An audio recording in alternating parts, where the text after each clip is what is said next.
হরে কৃষ্ণ। আমার সকল সনাতনী ভাই বোন এবং সাধুগুরু বৈষ্ণবের চরণে কোটি কোটি প্রণাম। আজকে আপনাকে বলবো শ্রীমদ ভগবদ গীতার ৪ নম্বর অধ্যায়ের মাহাত্ম্য কথা। এই অধ্যায়ের নাম হচ্ছে জ্ঞানযোগ, কিন্তু আমি বলবো আপনাকে শুধু মাহাত্ম্য কথাটা, এটা আপনি শুনে বুঝতে পারবেন যে মানুষ কোন ভুলের জন্য আবার বৃক্ষজনিতে যেতে পারে, আবার বৃক্ষ থেকে মনুষ্য জন্মে ফিরে আসতে পারে, আবার মনুষ্য থেকে সে মুক্তি লাভ করতে পারে। তো কোনো এক সময় ভাগীরথী নদীর কিনারে বেনারস যে নগরটা আছে, বেনারস যে পুরীটা আছে, এটা অবস্থান করছিলেন। ওই সময় সেই নগরের মধ্যে ভরত নামে একজন মুনি ছিলেন। ওই মুনি বিশ্বনাথ মন্দিরের মধ্যে অবস্থান করতেন।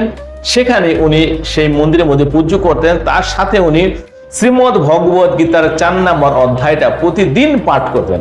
এই ৪ নম্বর অধ্যায়টা প্রতিদিন উনি পাঠ করে করে জ্ঞানে পরিপূর্ণ হয়েছিলেন এবং নিজেকে চিনতে পেরেছিলেন। সবসময় আত্মচিন্তনে থাকতেন এবং ভগবত চিন্তনে থাকতেন। এই করে করে অনেকদিন হয়ে যাওয়ার পরে উনি ভাবলেন যে এই নগর মধ্যে আরো অনেক দেবতা মন্দির আছে, আমি একটু দেবতাদের দর্শন করে আসি। এই বলে নগরে বেরিয়েছেন দেবতাদের দর্শন করতে। দেবতাদের দর্শন করলেন। দর্শন করার পরে উনি ভাবলেন যাই একটু নগরের বাইরে একটু ঘুরে আসি। সে মুনি নগরের বাইরে যখন গেলেন, দেখলেন দুটি সুন্দর সুন্দর কুলের গাছ। সেই কুলের গাছের তলায় উনি বসলেন, বেশ একটু বিশ্রাম করলেন এবং কি করেছেন, উনি একটা গাছের গোড়ার মধ্যে উনি মাথা দিয়েছেন এবং আরেকটা গাছের শিকড়ের মধ্যে উনি পা দিয়েছেন। দিয়েও মনে মনে উনি ৪ নম্বর অধ্যায়টা জপ করতেন, কেননা প্রতিদিন ওনার তো অভ্যাস হয়ে গেছে করতে করতে। সেদিন মনের মধ্যে মাথার মধ্যে এগুলো কিছু ঘুরতে থাকে। তো যাই হোক, উনি বেশিক্ষণ ওখানে বিশ্রাম নিলেন না, একটু সময় বিশ্রাম নিয়ে সেখান থেকে উঠে চলে গেলেন। উঠে চলে যাওয়ার ৪-৫ দিন পরে দেখছে গাছ দুটোই মরে গেছে এবং গাছের মধ্যে একটা পাতা পর্যন্ত সব ঝরে গেছে এবং গাছটা শুকিয়ে গেছে।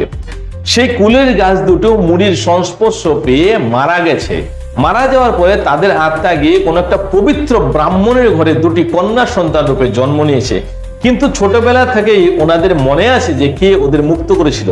তো যখন তাদের অবস্থা ৬-৭ বছরের হয়, তখন একদিন দেখছেন সেই মুনি নগরের মধ্যে প্রবেশ করছেন, বাইরে কোথাও ভ্রমণ করতে গিয়েছিলেন। সেখান থেকে দেখেই সেই দুটি মেয়ে এসে সেই মুনির পায়ের মধ্যে সে পড়ে গেলেন, প্রণাম করে যে হে মুনি, আপনি আমাদের মুক্ত করেছেন, আপনাকে সেজন্য আমরা প্রণাম করছি। মুনি তো অবাক কাণ্ড, আমি কোথায়, কবে তোমাদের মুক্ত করলাম? তখন উনি বলছে যে আমি আপনাকে আগের কথা বলি, কি করে আপনি আমাকে মুক্ত করলেন?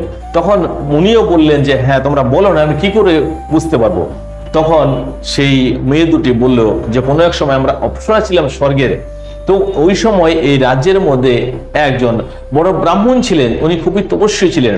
উনি গরমের দিনেও আগুনের মাঝখানে বসে তপস্যা করতেন এবং বর্ষা দিনে সব সময় মাথা ভিজিয়ে রাখতো, আর শীতের সময় উনি জলের মধ্যে প্রবেশ করে গিয়ে তপস্যা করতেন। এই জন্য ওনার গায়ের মধ্যে সবসময় লোম কাটা দিয়ে থাকতো, দাঁড়িয়ে থাকতো। তো এতটা উনি তপস্যা করেছেন এবং এতটা উনি ভগবানের সাথে যুক্ত হয়েছেন যে কোনো রকম ওনাকে ধর্ম থেকে বিচ্যুত করা যাচ্ছিল না। দেবরাজ ইন্দ্র তখন স্বর্গ থেকে ভয় পাচ্ছিলেন যে আমার ইন্দ্রপদ না নিয়ে নেয়, এই তপস্বী আমার মনে হচ্ছে এইখানে এসে রাজত্ব করবে, অর্থাৎ আমার ইন্দ্রপদ চলে যাবে। সেজন্য দেবরাজ ইন্দ্র অন্যান্য অপ্সরাদের সাথে আমাদের দুজনকেও পাঠিয়েছিলেন এখানে সেই মুনির তপস্যা ভঙ্গ করার জন্য। আমরা অনেক চেষ্টা করেছি, অনেক রকম নৃত্য, নাচ, গান অনেক কিছু করেছি।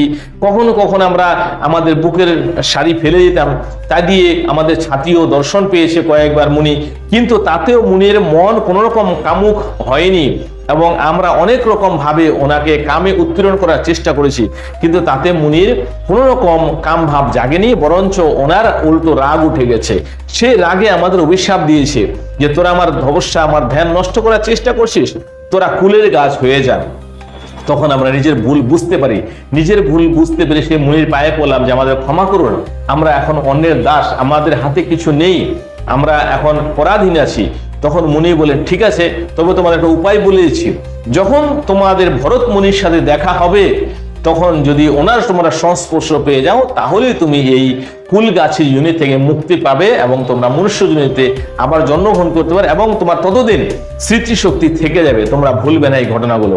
সেই জন্য আপনি যখন এই কুলের গাছের নিচে শুয়ে বিশ্রাম করলেন, তখন আমরা বুঝে গেছি আপনি আমাদের উদ্ধার করতে এসেছেন, আর সেই জন্য আমাদের দুজনে মুক্ত হয়েছে। আমরা সেই কুল গাছ দুটোই আবার এই মেয়ে রূপে জন্মগ্রহণ করেছি, তাহলে আপনি বলুন, আপনি উদ্ধার আমাদের করলেন, তো কে উদ্ধার করলো? মেয়ে দুটি তখন আবার সেই মুনি চরণে আবার প্রণাম করলেন এবং তাকে পূজন করলেন, এবং শ্রীমদ ভগবত গীতার 4 নম্বর অধ্যায়ে যে এত বড় মহত্ব, সে কথা মুনিও জানতে না, মেয়ে দুটি জানতে বলল, এবং তারা সেখান থেকে যার যার গৃহে যায়, এবং সেই 4 নম্বর অধ্যায় সেই মেয়ে দুটি প্রতিদিন আবার পাঠ করতে লাগলেন, এবং অবশ্যই সেই মেয়ে দুটিও মুক্তি লাভ করে। তো এই ছিল শ্রীমদ ভগবত গীতার 4 নম্বর অধ্যায়ের মাহাত্ম্য কথা। যদি আপনি মনে করেন যে এখন থেকে আপনি এই সমস্ত কিছু সঞ্চিত রাখবেন, তাহলে অবশ্যই শ্রীমদ ভগবত গীতার 4 নম্বর অধ্যায়টি আপনার বাড়িতে একবার অবশ্যই পাঠ করার কোনো বৈষ্ণব দিয়ে বা কৃষ্ণ ভক্ত দিয়ে, তাহলে আপনি এর মেন তত্ত্বটা বুঝতে পারবেন, জ্ঞান সম্বন্ধে আপনার ভিতরে প্রকাশমান হবে, এবং ভগবানের সাথে হয়তো আপনি যুক্ত হতে পারেন এবং নিজের আত্মতত্ত্ব সম্বন্ধে আপনি জানতে পারবেন। যাই হোক, এই সনাতনী চ্যানেলে যদি প্রথমবার সাবস্ক্রাইব করে নেবেন। হরে কৃষ্ণ, হরে কৃষ্ণ। ভালো থাকবেন। কালকে আসবো 5ম অধ্যায়ের মাহাত্ম্য কথা নিয়ে। হরে কৃষ্ণ।